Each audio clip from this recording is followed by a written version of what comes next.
Dans la précédente vidéo, nous avons importé notre jeu de données et sélectionné nos tables et cliqué sur transformer les données, ce qui a eu pour effet d'ouvrir l'éditeur de requêtes Power Query qui est présent à l'écran.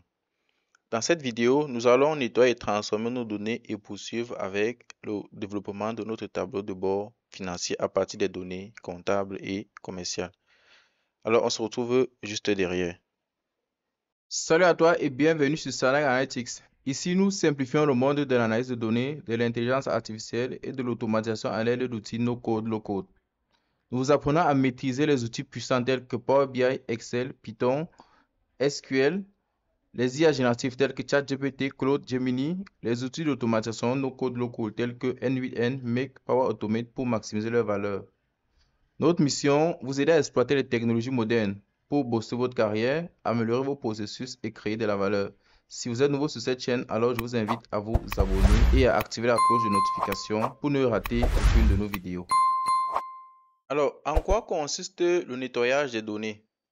Pour le cas de notre projet, nous allons vous expliquer dans le cas le plus complexe possible afin que si vous avez une situation plus avantageuse, vous ne soyez pas bloqué.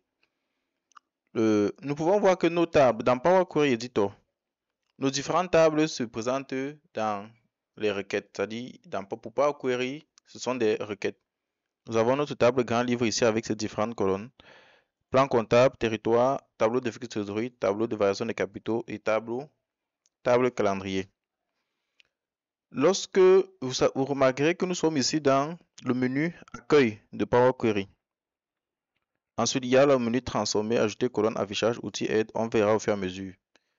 Par contre, si je rentre dans accueil, vous remarquerez que vous avez ici une étape appliquée. Donc, les étapes appliquées, ça représente quoi? Chaque fois que vous faites une opération sur une table, il y a une étape qui s'ajoute ici. Si je prends par exemple la table grand livre, vous verrez que il y a 4 étapes qui sont appliquées par défaut. C'est parce que pour le moment, c'est la configuration que j'ai faite sur mon Power BI Desktop. C'est la configuration par défaut. Donc, à chaque fois que vous importez les données, l'étape 6, c'est l'étape source. Ça part chercher les données. Voilà les différentes tables qu'il y avait dans la source de données. Il y a l'étape navigation. Donc, dans cette étape, j'ai déjà choisi les tables à charger et ça sélectionné la table concernée, qui est la table grand livre. C'est-à-dire item égale grand livre, kind shipped. Et on prend les datas.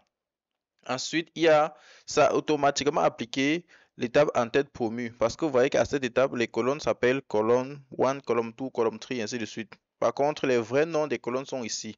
Donc, il y a eu promotion des en-têtes. Donc, c'est cette étape qui s'applique. Et vous voyez qu'après la promotion des en-têtes, les noms des en-têtes figurent bien ici. Par contre, si je rentre à cette étape, vous voyez que les noms des en-têtes sont ici. Et là, les en-têtes sont promis. Là, c'est bon. Ensuite, il y a l'étape type modifié. Donc, par défaut, Power BI détecte le type des données de chaque colonne. Là, par exemple, vu que ici, c'est un type 1.2, ça veut dire que c'est le type décimal. Date, quand ça met le calendrier, l'icône du calendrier, ça veut dire que c'est les dates. Quand ça met 1, 2, 3, ça veut dire que c'est le type entier. Et là, ABC, ça veut dire que c'est le type chaîne de caractères. Il y en a d'autres types. Pour voir les différents types, vous n'avez qu'à venir dans Accueil, transformer autant pour moi, type de données. Et là, vous allez voir les différents types de données qui sont pris en compte dans Power Query Editor. Les mêmes étapes, 4 étapes ici se sont appliquées sur toutes les autres tables, comme vous pouvez le voir. D'accord? C'est les mêmes étapes. Maintenant, on va procéder au nettoyage. En quoi consiste le nettoyage?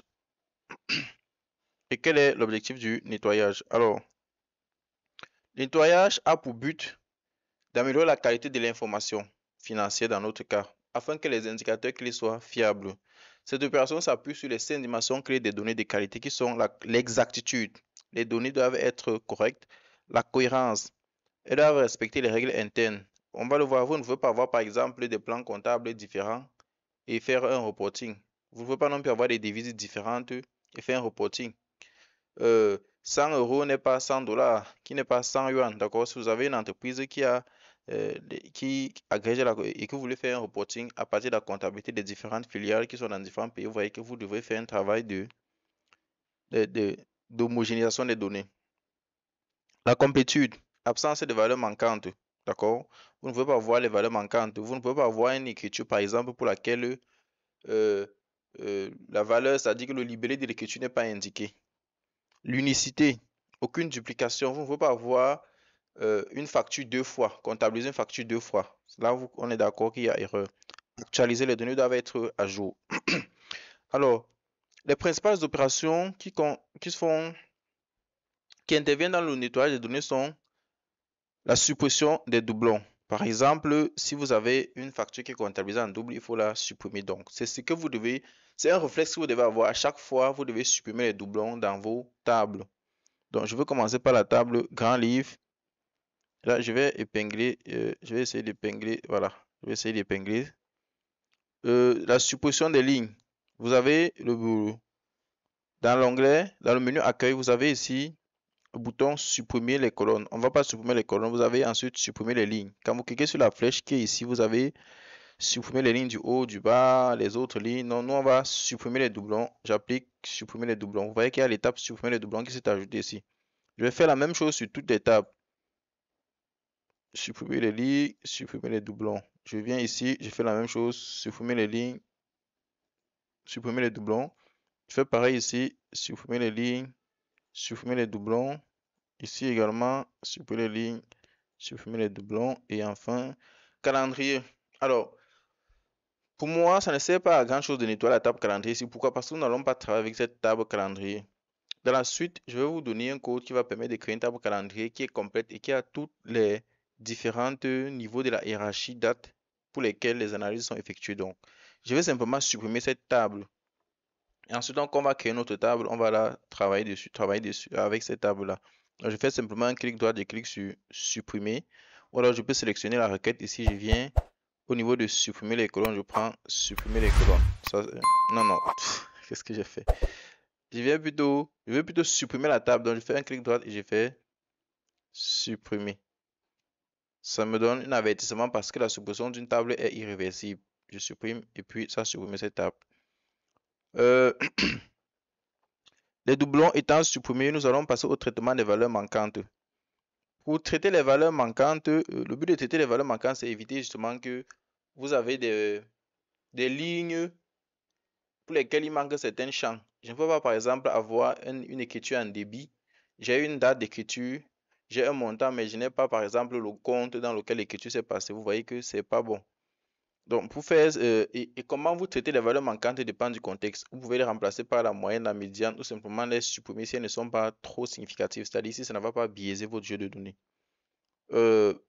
Et pour détecter, par exemple, s'il y a des lignes manquantes ou pas, on va activer ce qu'on appelle les qualités des lignes, qualité des colonnes et le profil. Pour le faire, vous venez dans affichage. Vous allez cocher ces cases si ce n'est pas fait chez vous. Distribution de la colonne, profil de la colonne, qualité de la colonne. Si je les décoche par exemple. Vous voyez ici, distribution de la colonne, c'est ça qui s'affiche ici. Si je décoche ça ici, on n'a plus ça. Donc si j'affiche distribution de la colonne, ça me permet de voir par exemple le nombre de valeurs par colonne. Je vais aller par exemple dans plan comptable. Si je prends distribution de la colonne, si je prends au niveau de classe, vous voyez qu'il me dit qu'il y a 7 classes distinctes et une valeur unique, d'accord? Si je prends profil de la colonne, il me dit le compte d'exploitation, il revient par exemple combien de fois? 17 fois passif et capitaux propres, ainsi de suite. Donc voilà un peu la distribution le profil de la colonne, mais la distribution, la voici. La qualité maintenant, pour voir quel est le nombre de lignes avec des valeurs manquantes, quel est le nombre de lignes avec des erreurs et autres, je coche afficher la qualité de la colonne. Et vous voyez, c'est ceci qui apparaît. Donc on me dit que c'est 100% valide. Il y a 0 erreur, 0 vide. Donc ce que vous faites, c'est que quand vous affichez ces éléments-ci, quand vous affichez distribution de la colonne, profil de la colonne, qualité de la colonne, vous pouvez avoir ça pour voir s'il y a des vides sur une table ou pas, et vous avez la distribution ici. Alors, cela étant fait, vous n'avez pas besoin d'afficher cela dans toutes les tables. Non, le faire, c'est une configuration du logiciel. Donc, si vous faites et que je viens dans Grand Livre, j'ai également ces éléments ici. D'accord? Donc, et dès que c'est fait, ce que vous faites, c'est que vous défilez juste pour voir s'il y a des valeurs manquantes. Pourcentage est vide égal à 0, donc il n'y a pas de valeur manquante ici. Ici non plus, il n'y en a pas. Territoire, ici, il n'y en a pas. tableau de variation des capitaux propres, pourcentage de vide c'est 0, et ainsi de suite. Et voilà, là il y a le vide. Tableau de variation des capitaux propres, il y a un vide ici. Alors on me dit solde d'ouverture, capital social, opening balance. On me dit nul, il n'y avait pas de solde d'ouverture. Ensuite, changement de méthode comptable et autres. Voilà. Ceci, je vais choisir donc comment ouvrir, comment nettoyer ceci. Je peux décider de remplacer par une valeur. Je peux mettre par exemple 0. Je fais un clic droit simplement dessus. Je peux mettre remplacer valeur, remplace nul par 0. Et là, vous voyez que je n'ai plus de vide. D'accord? La façon que vous traitez dépend du problème dans lequel vous êtes. Donc, ça ne sera pas toujours 0. Moi, j'ai choisi de mettre 0. Alors, cela étant fait, la prochaine étape du nettoyage, c'est correction des formats incohérents. Les formats incohérents, c'est quoi? Si vous avez par exemple une date au format américain, c'est mois, jour, année. Alors qu'en français, c'est jour, mois, année. D'accord? Il faut convertir ces dates pour qu'elles soient au même format. Dans mon cas, je n'ai pas ce problème-là parce que je vais créer la table. Nous allons créer la table des dates plus tard. Normalisation des référentiels. Si vous avez par exemple les données du style total, Total SA, Total Énergie, qui désignent tous, par exemple, même qui ont le même fournisseur, il faut les harmoniser. C'est-à-dire qu'il faut prendre une valeur que vous allez, une valeur cible qui va désigner Total Énergie. Dans le cas présent, par exemple, si je viens dans plan comptable, vous voyez que si je clique ici, j'ai bilan, compte et résultat, ajustement. Si j'avais par exemple bilan avec majuscule et bilan avec minuscule, tout ça renvoie au bilan. Donc, il fallait que je remplace tout ça par exemple par bilan avec majuscule. Même si je reviens au niveau des classes et que je vois compte d'exploitation, je ne peux pas avoir compte d'exploitation. Après, j'ai compte exploitation. Ou bien j'ai le compte d'exploitation. Tout ça désigne, si ça désigne la même chose, je n'ai qu'à remplacer les autres valeurs par compte d'exploitation pour avoir une valeur unique. Pareil, je ne veux pas avoir actif avec X, actif sans S, actif avec petit a, tout ça renvoie la même chose. Il faut donc normaliser. Les autres opérations sont la conversion des devises. Donc, on en a déjà parlé. La vérification de l'intégrité référentielle, s'assurer de la cohérence entre les tables, une facture et un client existant détecté. Donc là, c'est pour dire que je ne veux pas avoir, par exemple, une écriture ici.